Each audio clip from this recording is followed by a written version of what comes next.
कोपरगाव तालुक्यातील मढी बुद्रुक येथे बुधवार दिनांक 16 जुलै रोजी पहाटेच्या सुमारास डाळिंब चोरीचा खळबळजनक प्रकार उघडकीस आला। शेतकरी अर्जुन गवळी यांच्या सतर्कतेमुळे चोरी करणारे चोरटे सापळ्यात अडकले। पहाटेच्या सुमारास त्यांच्या शेतात संशयास्पद लाईट चमकताना दिसला। शंका येताच त्यांनी शेतात धाव घेतली असता काही चोरटे डाळिंब तोडत असल्याचे निदर्शनास आले।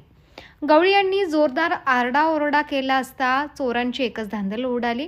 घाई गडबडीत चोरट्यांनी 2 मोटारसायकली शेतातच टाकून दिल्या आणि अंधाराचा फायदा घेत पळ काढला। शेतकऱ्यांच्या फळबागाही सुरक्षित राहिलेल्या नसल्याचे या घटनेतून पुन्हा अधोरेखित झाले आहे। परिसरात भीती आणि संतापाचं वातावरण आहे। घटनेची माहिती मिळताच गावकऱ्यांनी पोलिसांना कळवले। कोपरगाव तालुका पोलीस ठाण्याचे निरीक्षक संदीप कोळी आपल्या फौजफाट्यासह तात्काळ घटनास्थळी दाखल झाले।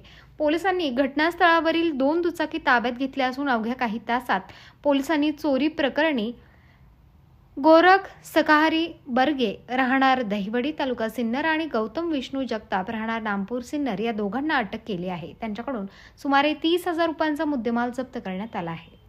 सदर कारवाई पोलीस निरीक्षक संदीप कोळी यांच्या मार्गदर्शनाखाली पोलीस उपनिरीक्षक वैशाली मुकणे, चौधरी मधुसूदन दहिफळे, संदीप बोटे, किसन सानप आणि शेख अमोल फटांगरे, नवनाथ गुंजाळ, ऋतिक बेनके आदी पोलीस कर्मचाऱ्यांनी केली आहे। सम्राट न्यूज वृत्त संकलन विभाग, कोपरगाव।